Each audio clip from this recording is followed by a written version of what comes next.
Hoje é dia de doutores, ou melhor, de doutoras. Esta tarde a nossa conversa vai ser só com mulheres e para mulheres. Não temos cá nem um único doutor.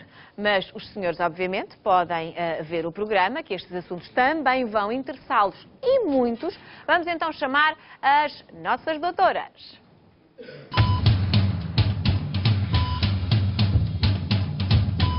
Um forte aplauso para as doutoras do Boa Tarde.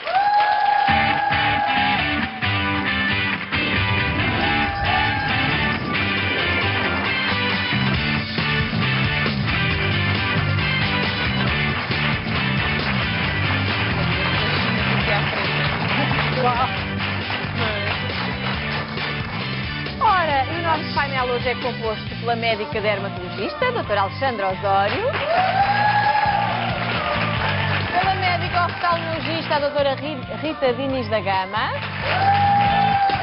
pela médica ginecologista, a doutora Bárbara Betancourt, e pela médica cardiologista, a pediátrica, a doutora Mónica Rebelo.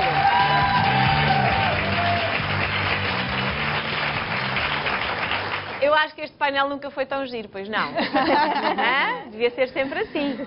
Comigo incluída, que também, pronto, olha, não fica assim tão mal, não é?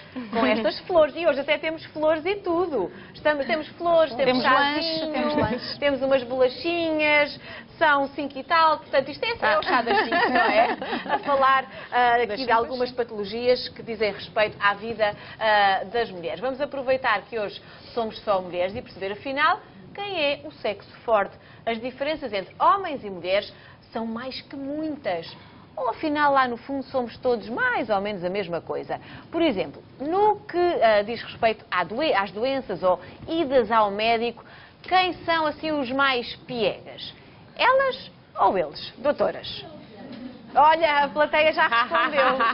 Está certo, está certo. Não é? Eles são mais piegas ou não? São muito piegas. Têm um bocadinho de medo quando se aparece com uma seringa e uma agulha. Perguntam logo para onde é que vamos espetar. Têm muito mais medo, e transpiram imenso. Mas não querem mostrar quer dizer, é assim aquela coisa só de curiosidade clínica, não é? Então onde é que a agulha é para quê? Não, a certa altura não, mas quando aproximamos com a agulha aquilo fica, eles desmontam completamente. Vai doer. Desmontam completamente e às vezes entram em estado de pânico e desmaiam com facilidade. Sério? Mais do que as mulheres, sim. Sim, sem dúvida. Fazem muitas perguntas. Doutora Rita diz que sim também. Doutora Rita, a sério? Uma das situações que nós temos são as limalhas, para quem trabalha em mecânica, e de facto acontece com muita frequência. Temos que tirar as limalhas do olho, que são muito incomodativas, e desmaiam com muita facilidade. Portanto, é uma anestesia natural. Nós já sabemos. Eles desmaiam, vocês aproveitam e tiram durante o desmaio. Já agora, em matéria de parto, eles também caem muito para o lado, não é?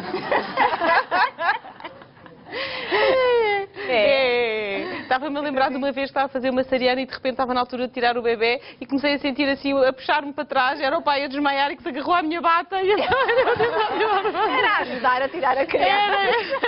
E vão sempre para o cantinho do castigo, ficam ali no cantinho do castigo até sair tudo e tudo pronto e depois então vamos tomar conta deles. Acho uma ternura. Ora, e em termos de coração, são mais mariquinhas? Ai, meu coração, eu estou a sentir umas palpitações, não? Em relação a sentirem o coração a palpitar, isso não é tão frequente, ser mais no homem do que na mulher.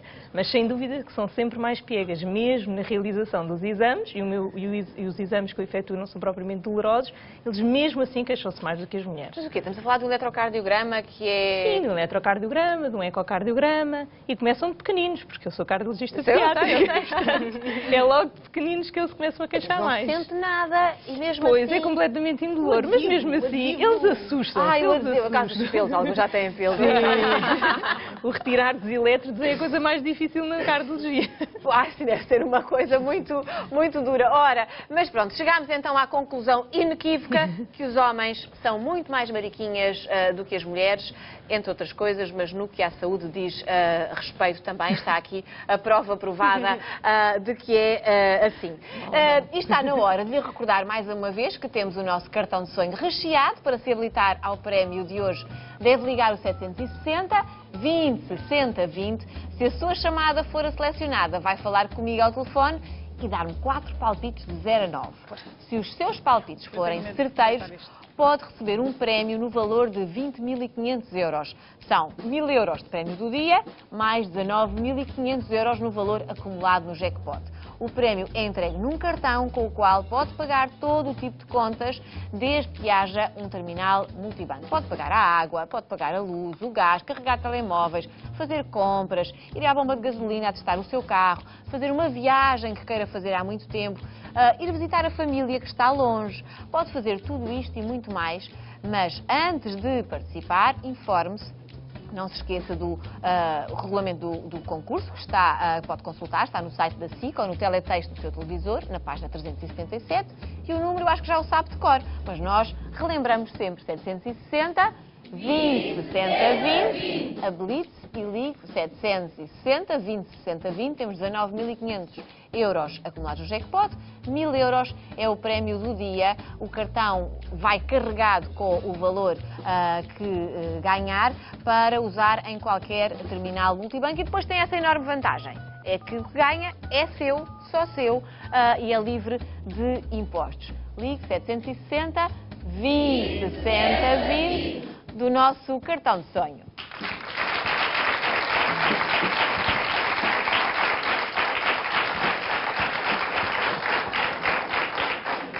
Doutora Alexandra, com tanta atividade e, enfim, preocupações em cima das costas das mulheres, é também algo muito comum, nem sempre temos tempo para cuidar da nossa aparência e quando damos por ela, às vezes já é tarde demais e começam a aparecer os primeiros traços, as primeiras linhas, que obviamente contam a nossa história, como nós gostamos de dizer, não é?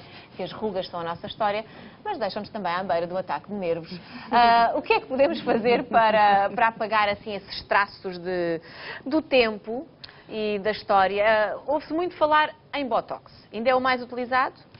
Sim, em determinadas áreas da cara, sobretudo na região da testa e à volta dos olhos, tem a sua indicação. O Botox tem uma aplicação médica, várias aplicações médicas, tudo começou na neurologia, e tem várias aplicações estéticas. Vou falar de duas de cada, para ficarem mais esclarecidas. O Botox é usado na parte estética para tirar aquele semblante carregado, que há muitas pessoas que têm um ar assim muito carregado, que não faz parte, não é a atitude normal dessas pessoas, elas até são contentes, mas com o envelhecimento da região da testa, a pele fica muito mais flácida e o músculo continua sempre jovem, muito forte.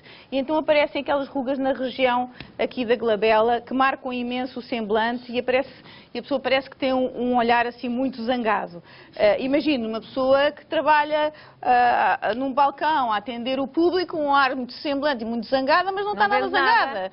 E, portanto, o que nós podemos fazer é utilizar o Botox para abrir o olhar e dar uma sensação de frescura à cara.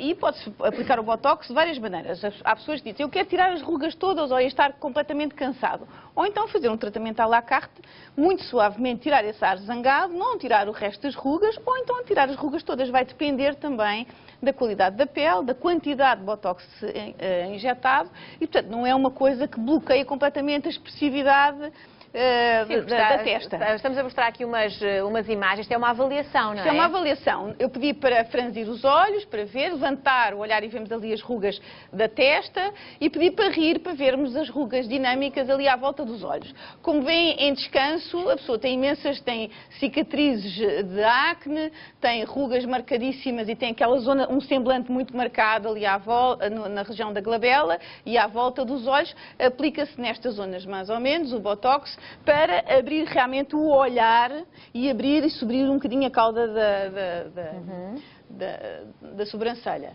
Aplica-se com umas injeçõezinhas pequeninas, a pessoa estava um bocadinho nervosa quando eu apliquei. Sim, eu acredito. Mas eu sou um fica bocadinho com um homem resultado nessas coisas, com agulhas também não reage bem. Podemos mostrar a seguir o resultado, que foi, tirámos ao final de 3 dias, temos um excelente resultado, apesar de ser o primeiro resultado. Isto vai melhorando, ao final de um mês temos um excelente resultado, como veem tem um semblante menos carregado, e não há grandes alterações, a não ser ali na zona entre as sobrancelhas, e mesmo a pessoa a sorrir, ela estava a sorrir à esquerda e a sorrir à direita, e não está assim tão marcada aquelas rugas. Portanto, para mim, isto é um resultado super natural em que a pessoa fica com um olhar menos zangado. Não é? E quando um paciente vai ter consigo, eu quero tirar esta e esta, e vai assinalando, isso é uma avaliação que depois provavelmente tem que demover a pessoa daquilo que ela acha que é a ruga para tirar, porque a sua leitura pode ser diferente da leitura do paciente que é um leigo. Não, eu respeito muito o doente, aquilo que ela pretende. Mas também lhe ensino a olhar para o espelho e ver que há determinadas zonas que podem valorizar-se e que as pessoas olham mais para os olhos e para a testa do que propriamente outras zonas. E uma zona com uma pessoa com um ar muito zangado e preocupado marca muito mais do que umas rugas à volta da boca. A pessoa vai olhar para o olhar. Então nós tentamos dar sempre resposta ao doente e tentando ensinar o doente e depois ele fala connosco e entramos em acordo. Esta técnica não é assim, não é muito invasiva. A toxina botulínica aplicada na estética é digamos que é um complexo proteico de origem biológica e que se injeta em pequenas quantidades mas é bloquear a transmissão do neurotransmissor e que, portanto, o músculo não é tão forte. Pode-se aplicar num dia e no mesmo dia a pessoa poder ir a um cocktail ou a uma festa, não tem um resultado logo imediatamente, é só passar 3 dias. As precauções, o que eu digo é, não devem fazer ginástica, fazer o pino, ir a uma sauna, fazer um banho turco, sossegadinhas e durante os 2 dias, podem viajar passado 2 dias. Eu normalmente gosto de fazer 4 dias antes ou 5 dias antes para depois ao 3º dia ver se existe alguma assimetria, se ficar tudo bem e como a pessoa gosta. O Botox também tem uma aplicação médica nesta altura do ano muito interessante. Eu não sei se sabem, mas há muitas mulheres que não usam sandálias porque transpiram tanto dos pés que escorregam e, portanto, andam com o sapato fechado, como também transpiram muito das axilas e é muito chato no verão. Das mãos, há pessoas que transpiram das mãos também, portanto, o contacto, bom dia e tal, e a mão está completamente molhada. O Botox tem uma aplicação médica muito interessante nestes casos. Indolor e às vezes com anestesia troncular pode-se aplicar com um resultado fantástico. O que é uma anestesia troncular? É nas zonas, em cima dos nervos, dos ramos nervosos que inervam aquela zona. E, portanto, longe do sítio onde vamos aplicar o Botox. A durabilidade do Botox, há várias toxinas botulínicas, seja para a parte estética, seja para a parte médica. Na parte médica usa-se mais a toxina botulínica que dura mais, que é o chamado Botox comercial, e que pode chegar a durar a 6 a 12 meses, consoante o metabolismo da própria pessoa. Pode ser aplicado ao final desse tempo uma outra vez. Durante o período pode-se fazer uns retoquezinhos em determinadas zonas que precisam de um bocadinho mais de unidades. E depois há uns botox, um tipo de toxinas botulínicas com uma durabilidade menor, mais ou menos entre 3 a 4 meses. Há pessoas que querem experimentar e têm um resultado mais curto e estão um bocadinho inseguras e muitas vezes eu uso mais essa toxina, falando sempre com o doente. Mas eu acho que é uma técnica muito usada pelas mulheres, hoje em dia cada vez mais que os homens, sobretudo por causa deste aspecto do semblante muito carregado que aparece muito nos homens. E eles também recorrem a isso. Recorrem só ali um toquezinho e ficam com um ar mais simpático. Fazem um jogar um pouco mais dramático a aproximar a agulha, não é? Não, mas eles são tranquilos, são. São uns miminhos extraordinário a conversar com eles. Os miminhos também, inclui miminhos, está bem. Gostei dessa parte. Ora, mais uma vez, nós também temos um grande miminho para si. Mais uma vez interrompo aqui a conversa com as nossas doutoras para lhe recordar que temos este grande miminho.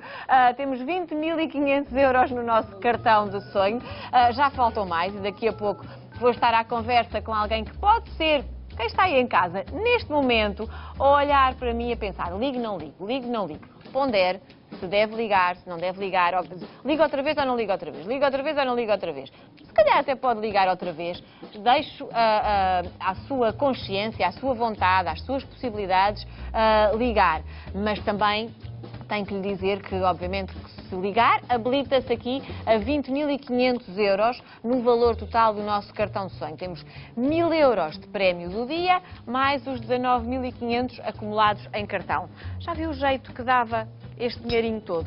As coisas que podia pagar com ele, sim, pagar, porque, como eu já lhe disse há pouco, este prémio é entregue em cartão e só pode ser utilizado onde existir um terminal multibanco. No entanto, não pode fazer levantamentos, nem transferir os valores, mas pode pagar tudo o que lhe apetecer. Também se pode pagar Botox com multibanco? Também. Portanto, também é uma possibilidade. Se ganhar aqui o nosso cartão de sonho, temos 1000 euros de prémio do dia, 19.500 euros acumulados no jackpot. Se os seus 4 palpites coincidirem com o código do cartão, pode levar 20.500 euros para casa hoje no nosso cartão de sonho carregadinho, carregadinho. A chamada tem um custo, são 60 cêntimos mais IVA, faça as suas contas, ligue as vezes que puder, sabendo obviamente que quantas mais vezes ligar, mais hipóteses tem de ser o feliz selecionado. E lá mais perto das 7, dou-lhe um conselho. É ir para o pé do telefone, andar com o telefone consigo, num sítio que tenha rede. Se me atender o telefone, já sabe que 1000 euros já são seus, pois esse é o prémio do dia. Depois ainda se pode habilitar aos tais 19.500, que a juntar aos 1000 dão obviamente os 20.500 tão redondinhos e simpáticos e com cheiro a verão. 760, 20, 60, 20 no nosso cartão de sonho.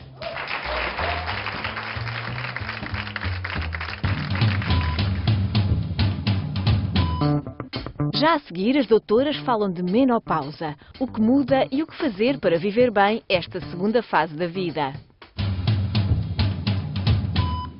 O próximo assunto que quero lançar para a nossa discussão é certamente algo que preocupa muitas mulheres e se por um lado acho que não lhe dão assim grande importância, muitas outras vivem tormentadas com a chegada da idade dos calores. É a doutora Bárbara que me vai começar por falar deste assunto. A menopausa é uma palavra que nós não gostamos muito de dizer umas às outras, pois não? Só para insultar. Parece um bocadinho, não é?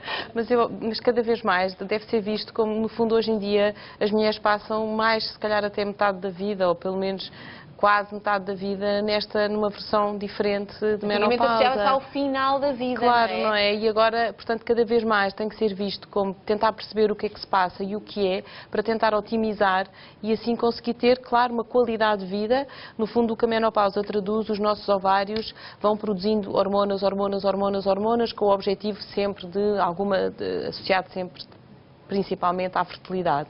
Mas, no fundo, os ovários têm tipo uma reserva, até que chega a uma altura que deixam de conseguir produzir mais. E é a partir daí que começa o declínio das principais hormonas. E por isso é que há mulheres que entram rapidamente, outras mulheres entram progressivamente, conforme ainda vão tendo ou não algumas ovulações. Esse déficit de hormonas, nomeadamente os estrogénios, é que vai dar toda aquela sintomatologia dos afrontamentos, alterações da líbido, a secura, a alteração da pele. Mas os afrontamentos são exatamente o quê? De onde é que vem aquele calor? Nós não sabemos ao certo de onde é que vem. Qual é que é a causa? Há várias hipóteses que são colocadas do porquê que de repente há aquele fluxo de calor e principalmente nas determinadas áreas do corpo, mas não está completamente definido o que é que acontece. O problema é que isso, não só socialmente para algumas mulheres pode ser muito desconfortável, porque são sucessivos e frequentes, mas... Depois denuncias logo também, não é? Também denuncia, sem dúvida. É chique, pode-se usar um leque. Mas mulher com leque é mulher que está quase a entrar na menopausa, ou está a começar, não é? Portanto, daí a tal denúncia. Mas, por outro lado, o que acontece é que isto também vai ter durante a noite, acontece. Portanto, a mulher, durante a noite, apesar de estar em sono profundo ou não, mas acaba por ser despertada com o calor e destapa-se, depois arrefece e tapa-se. E ao fim da manhã, quando acorda, nunca teve um sono muito tranquilo e, portanto, isto vai-se repercutindo, porque isto não é uma, nem duas, nem 3 noites, nem 1 mês, nem 2 meses. Há esta fase de transição para a menopausa, entre os 47 e os 52, em que isto pode durar mais ou menos e, portanto, de facto, pode ser desgastante. É importante, mais do que tudo, é perceber que a mulher continua a ser, apesar da sua fertilidade terminar, apesar da sua pele estar diferente, apesar da sua libido estar diferente, apesar de ter maior risco de osteoporose, apesar de tudo isto que pode estar associado aos sintomas da menopausa, a mulher continua a ser, se calhar, mais sábia, mais madura, igualmente bonita, e é isso que é importante, e sedutora, e é isso que é importante ver. Portanto, é perceber, não considerar um tabu, nem vou-me denunciar porque estou na menopausa, não, eu estou na menopausa porque já vivi tudo isto e agora vou entrar em grande nesta nova fase com a ajuda dos preocupações das mulheres é também porque é que eu de repente comecei a engordar. lá está, tudo tem a ver com a parte hormonal, tudo tem a ver com esta parte hormonal. De facto, o tipo de deposição de gordura passa a ser diferente, é sempre normalmente mais masculina, mas isso a parte do peso era a Alexandra, não era? Que ia... Sim. Da parte estética. Para mim a menopausa vai-me fazer muito bem. Embora seja de posição de gordura mais abdominal, então mas já não sei se quer. Braço, etc. Eu faço parte de um grupo de gestão de peso e tenho muitas doentes, como querem rejuvenescer, também vêm numa fase de menopausa, não é? Em que tem um envelhecimento da pele e que com a menopausa há um envelhecimento brutal da pele e elas realmente há um aumento da gordura visceral ao pé dos órgãos e abdominal cá fora. Aumentamos a circunferência, mais ou menos entre 5 a 10 quilos devido a estas alterações hormonais. E, de facto, há alguma coisa a fazer, é equilibrar hormonalmente, fazer bastante exercício, mais aeróbico, correr se puder, mas tem que se ver a coluna também, e começar a comer cada vez menos e mais equilibradamente. E, portanto, ir às compras numa altura em que não se tem fome, não pôr os doces lá em casa e ser muito mais rigoroso nesta fase do que propriamente... Mas a vontade também é comer mais. Sim, e é procurar coisas mais calóricas. Exatamente. É o que o organismo pede. Exatamente. Mas há medicamentos hoje em dia que não são fármacos completamente, que podem ajudar nesse impulso de vontade de comer qualquer coisa. Porque há um certo desequilíbrio hormonal que faz com que elas tenham essa vontade ao final do dia, no meio da tarde, muitas vezes associado ao calor, etc. E, portanto, mas há coisas que podemos fazer e ajudar. O impacto do exercício é muito significativo, porque o que acontece, avançamos, é inevitável uma osteoporose, e a osteoporose consegue de facto ser, de alguma maneira, não tão grave, o exercício ajuda muitíssimo na recuperação e numa boa qualidade do osso. Exercícios estes que têm que ser com alguma tração, andar ao sol, apanhar um bocadinho de sol é ótimo, caminhar, nadar é ótimo, mas não é bem esse tipo de exercícios, tem que ser mesmo exercícios com alguma tração, porque é esse, com um bocadinho, exatamente, equilibradamente, de acordo, obviamente, com outras situações que possam haver clínicas.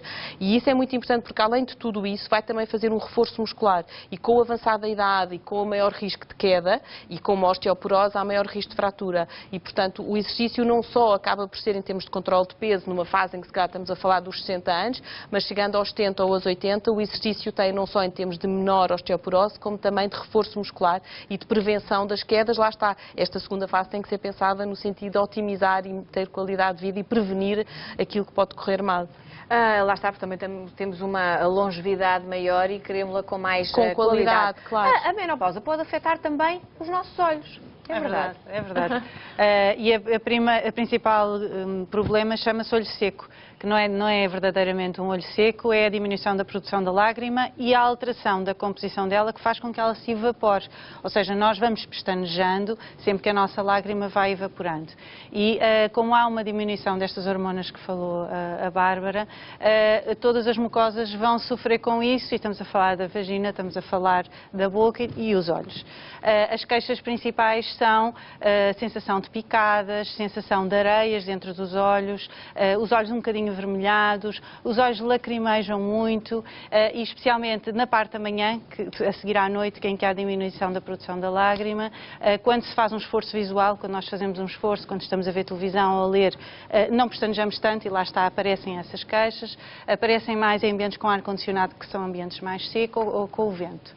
É muito curioso porque as senhoras levantam esta questão, mas como é que se eu tenho um olho seco, porque é que eu lacrimejo tanto? Porque nós temos dois tipos de lágrima, temos a lágrima do choro e a lágrima que alimenta habitualmente o olho. E a que falta é a que alimenta o olho, não é? Quando nós tocamos no olho, o olho está sempre molhado. Faltando essa, vem a lágrima do choro. E a lágrima do choro faz com que haja picos em que haja muita lágrima e então as pessoas lacrimejam e como chegou àquele nível que é considerado normal, começa a diminuir e voltar para o seu valor base. E, portanto, existem muitas oscilações de dia para dia e ao longo do dia. É raro as mulheres associarem o que lhes está a acontecer nos olhos ao período da menopausa. Pois não sabem ainda. Depois em consultório é que dizem isto tem a ver com outra coisa que está a acontecer no seu organismo. Exatamente. Isto é muito perturbador e dá mesmo flutuações da visão. Às vezes as pessoas pensam que são os óculos que não estão bem.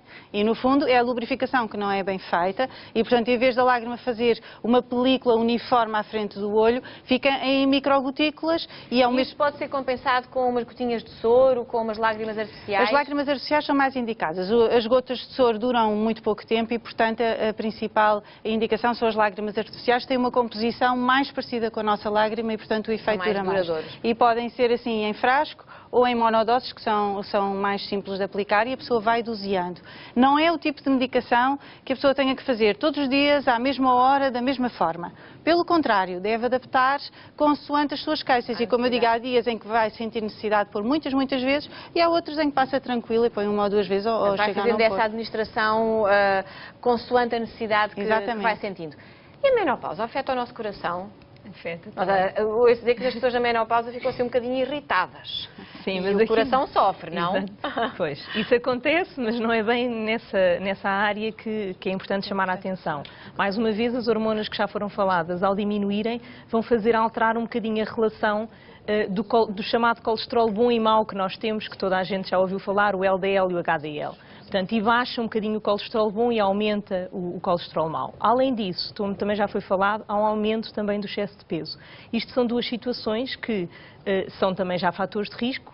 O aumento de peso leva a maior inatividade e a inatividade ainda mais ao aparecimento de outros fatores de risco, que habitualmente aumenta a tensão arterial, ao aumento do colesterol no sangue e a glicemia também. Portanto, é fundamental, como já foi aqui falado, o exercício na mulher no período da menopausa, deve fazer uma dieta saudável, não é? E habitualmente é rica em frutos e vegetais.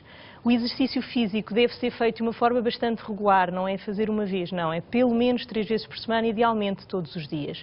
Para o coração basta o andar, mas já falámos aqui de outro tipo de exercício, portanto as coisas devem ser um bocadinho equilibradas. Depois, a visita regular ao médico para exatamente prevenir o aparecimento dos outros fatores de risco e estar mais atento para depois se atuar e evitar que apareça realmente a doença cardiovascular. Então, já voltamos a falar da doença cardiovascular. Temos aqui mais algumas coisas para dizer sobre o coração das mulheres, mas eu tenho que lembrar lá para casa que uma coisa que faz bem também ao coração, porque lhe dá alegria, o coração fica mais inchadinho, não é? Inchadinho de alegria, digo eu, que não sou médica, mas é o dinheiro, um dinheiro extra que pode entrar na sua vida em forma de cartão de sonho. Temos 20.500 euros, são resultado dos 1.000 euros de prémio do dia e os 19.500 euros de valor acumulado em cartão. É fantástico, não é? Pois, olha, eu não hesitaria em ligar pelo menos uma vez. Acho que nenhuma de nós hesitaria em ligar uma vez para ganhar o nosso cartão de sonho. Íamos aqui às 5 para as compras, provavelmente, depois deste chazinho de senhoras.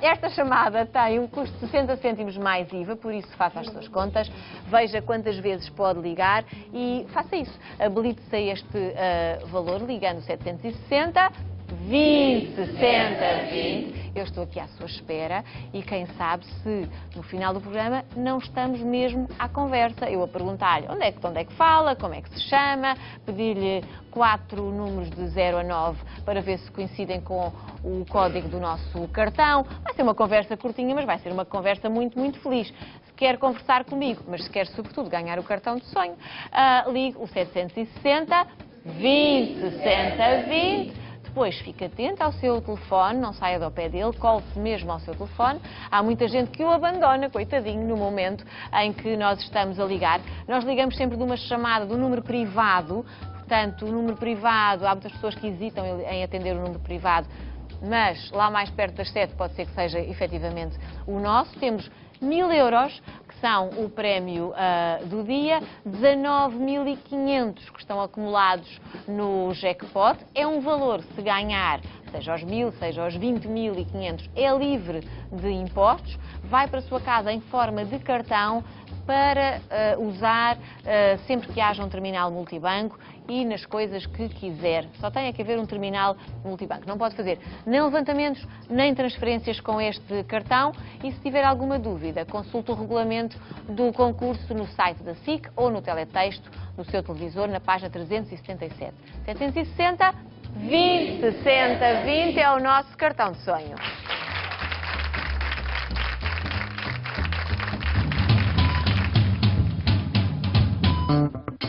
O coração da mulher é igual ou diferente do homem? Já a seguir, as doutoras explicam as diferenças e falam ainda de como a falta de apetite sexual pode influenciar a sua vida. É verdade, para o coração das mulheres é para a maioria dos homens um enorme mistério, mas como não é só de amor que falamos hoje, vamos pedir a ajuda da doutora Mónica Rebelo para continuar esta conversa sobre o coração das mulheres. É afinal muito diferente do homem ou não? Ou o músculo, aquilo é tudo a mesma coisa? Em termos anatómicos, obviamente que é um bocadinho parecido. Sim. Eu diria mesmo igual, não é? Obviamente que o tamanho, as dimensões das coisas e todos os nossos órgãos são um bocadinho o espelho nosso, não é? Portanto, o homem é maior e, portanto, a massa ventricular é maior, os vasos são um bocadinho de maior calibre. Agora, o que verdadeiramente acontece em relação à doença cardiovascular é que a mulher tem-se vindo a aproximar, infelizmente, do homem, porque a mulher está protegida, sem dúvida, até a menopausa, mas tem adquirido alguma fragilidade, alguma exposição, exatamente, alguma exposição, sim, exatamente, com os hábitos de vida que vem vindo a adquirir. Queremos aproximar da vida dos homens, queremos trabalhar. Fumam mais, trabalham como não trabalhavam. A maioria das raparigas começa a tomar anticonceptivos orais cedo e sabemos que os anticonceptivos orais fazem, portanto, contribuem para a fragilidade dos nossos vasos e, portanto, o que temos vindo a verificar é que há um aumento das doenças cardiovasculares na mulher relativamente ao homem. Mas, sem dúvida, que em ambas as situações é uma causa de mortalidade e é a que está no topo, quer no homem, quer na mulher. E isso é o que acontece em relação às diferenças dos corações. Depois, quando falamos de... É uma paridade um bocadinho injusta, não é? Essa paridade nós não queríamos. Pois, essa não, exatamente. Nós temos-nos vindo a aproximar, mas também realmente os hábitos de vida têm vindo a deteriorar-se um bocadinho, também mais sedentárias do que eram. Em relação à patologia em si, depois da doença cardiovascular, o que acontece e o que muitas vezes se ouve, e há um bocadinho o medo, é se o infarto é igual no homem e na mulher. Não é? O infarto é igual, quer dizer, há algumas diferenças, mas não é do homem e da mulher, é de pessoa para pessoa. O infarto não é sempre igual.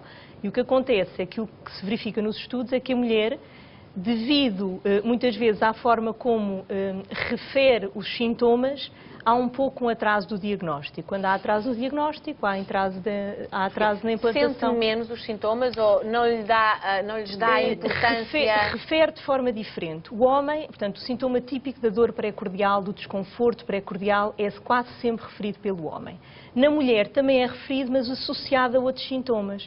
Há um desconforto da mandíbula, do pescoço, uma sensação de mal-estar, de cansaço, e todo o conjunto. E se a mulher é jovem e, portanto, não se pensa tanto na doença cardiovascular, acaba por haver um certo atraso. Havendo um certo atraso no diagnóstico, há um certo atraso na implantação da terapêutica e, obviamente, que há uma mortalidade acrescida. E é isso que se encontra nos estudos, quando se analisa o infarto e se vai ver homem-mulher, há uma maior mortalidade exatamente por esta situação. Pois claro que há outras, não é? Quer dizer, porque a história dos anticonceptivos é uma coisa muito específica da mulher, não é?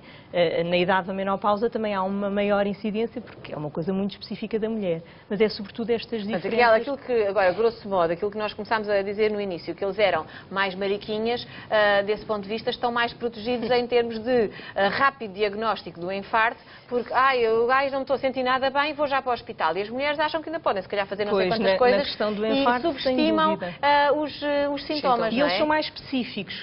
Portanto, os estudos que se vêem, portanto, eles referem a dor pré-cordial isoladamente. E a dor pré-cordial é logo... É inequívoca. Exato. Não é inequívoca, mas é logo um alerta para se fazerem exames específicos à procura de isquémia miocárdica, não é? Portanto, as senhoras já temos que ser um bocadinho mais precisas e não tão vagas. Têm que estar mais atentas a estes sinais. Aquela coisa do cansaço, está cansada por ter muito trabalho, isto acontece muitas vezes. E às vezes já são sintomas de disfunção cardíaca. São sintomas aparentemente difusos e que às vezes são um alerta mais importante do que que nós imaginávamos. A doutora Bárbara já aqui nos disse em algumas ocasiões que o espaço da consulta pode e deve ser usado também para conversar no meio da relação que estabelece com os doentes, acaba por descobrir outras dúvidas, outras preocupações, se calhar algumas envoltas num certo tabu, mas que é importante que as mulheres levem para o consultório e que falem abertamente.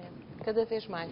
Cada vez mais. Eu fico tão contente porque nos últimos anos, de facto, nota-se que as mulheres têm muito mais coragem, porque eu acho que é quase mesmo a coragem, porque às vezes no fim da consulta, doutor, eu ainda lhe queria dizer uma coisa. E cada vez mais eu tenho estas situações são colocadas em cima da mesa. Eu tenho uma alteração da minha libido e eu não consigo ter o prazer que eu tinha antigamente, ou eu não consigo ter prazer agora. Cada vez mais elas se expõem, que de facto aquilo é uma coisa que está a influenciar a vida delas e a vida do casal. E muitas vezes há soluções, é só uma questão de facto da mulher conseguir verbalizar isso e nós profissionais de saúde estamos lá exatamente para... Muitas fecham a porta completamente, tipo, dão o caso como encerrado, a vida sexual depois da menopausa acabou, não, eu nem vou, bom, depois da menopausa isso ainda há mais, mas também tenho muitas doentes mesmo depois da menopausa que vêm expor-se que antes era de uma maneira tão boa e agora as coisas estão diferentes e o que é que eu posso fazer e de facto também há, mas há mesmo muitas mulheres mais novas que acabam que estão se calhar numa situação estável conjugal e que aquilo acaba por começar a acontecer e aquilo leva a um afastamento do casal, mas elas consideram que aquilo é relativamente razoável e se calhar mergulham no trabalho e nos filhos e não consideram e não se preocupam com a sua vida sexual e a sua vida emocional e depois claro que isto muitas vezes leva a rupturas, não é? E uma coisa acaba sempre por levar a outra, associada às vezes a dificuldades de comunicação, acaba-se por não conseguir perceber coisas que poderiam ser resolvidas. Claro, às vezes há situações graves, como histórias anteriores, ou de violações, maus tratos, pronto, pode haver. Há patologias, por exemplo, que estão associadas a dor mesmo no vestíbulo, que é a entrada da vulva, e que essa dor é impossível às vezes terem relações, e que muitas vezes não é só nas relações, é na colocar tampões, é andar de bicicleta, chama-se a vestibulodinia, e isso é uma dor que de facto impossibilita a mulher e o homem não consegue entender o que é que se passa, porque é só de facto naquele 1 centímetro ali à entrada da vulva que aquela dor pode ser mesmo incapacitante e que há soluções para resolver, não é? Portanto, às vezes, outras vezes com a introdução dos anticoncepcionais orais, durante muitos anos, às vezes a mulher também sente de facto uma diminuição da libido, porque pode haver. Depois dos casamentos, depois dos filhos, é muito típico. No pós-parto. Depois das crianças nascerem... porque o casal estava habituado, então é muito típico, do primeiro para o segundo já nem é muito, que o casal já se habituou, mas de nenhum para um filho é muito típico, agora tudo, eu não quero saber disso, eu agora nem quero saber disso. Mas a verdade é que antes havia a espontaneidade, a pessoa chegava a casa, tirava-se para o sofá, descansava, iam jantar, o que fosse, portanto aquilo espontaneamente poderia, e o casal muitas vezes tem que perceber que quando tem um filho está mais cansado e que obriga não só à espontaneidade, mas também a ter a iniciativa de um fim de semana, de um jantar, de encontrarem coisas que gostem e que lhes aumentem o prazer e a libido, a comunicação e, portanto, de facto, não é só a menopausa que é preciso saber contornar. Há outras fases ao longo da vida da mulher que é importante contornar e arranjar soluções porque é bom, faz parte e aproxima as pessoas. Que devem falar. Claro. Um bocadinho um bicho de sete cabeças a pensar. Este assunto eu se calhar tenho que ir a um sexólogo, mas não apetece entrar na sala de um consultório Uma mulher pode falar com isto, claro, com mas a sua médica como em tudo na medicina, cada vez mais repartida e especializada, existem pessoas dentro da área da ginecologia, nomeadamente, que trabalham mais com esta área. O que acontece é que depois cabe ao seu ginecologista orientar para um colega, se achar que a situação de facto não consegue ser, requer ou exige essa atenção e esse cuidado, orientar. Portanto, mas um ginecologista é a pessoa ideal com quem pode conversar, até porque, como eu disse, há estas coisas todas de base que podem ser trabalhadas e corrigidas antes de avançarmos para outras opções. Muito bom. Foi uma mensagem muito interessante que deixamos aqui a todas as mulheres de todas as idades, porque foi das mulheres e de todas as suas fases da vida que hoje falámos com as nossas doutoras. Nem demos pelo tempo passar. Gostaram das dicas das nossas doutoras? Sim, nunca esta plateia esteve tão de acordo. Hoje falámos de coisas de mulheres, mas quem sabe numa próxima oportunidade não falemos de coisas só de homens, com futebol incluído e tudo. Por hoje temos de nos despedir, mas não se esqueça que há consulta na próxima semana. Já sabe que se tiver alguma dúvida que queira ver respondida, pode enviar-nos um e-mail para osdoutores@sic.pt. Aproveito para gravar também um vídeo com a sua pergunta. Na próxima semana, os doutores do Boa Tarde regressam com mais dicas e recomendações médicas que não vai querer perder. Ora, um aplauso para as nossas doutoras.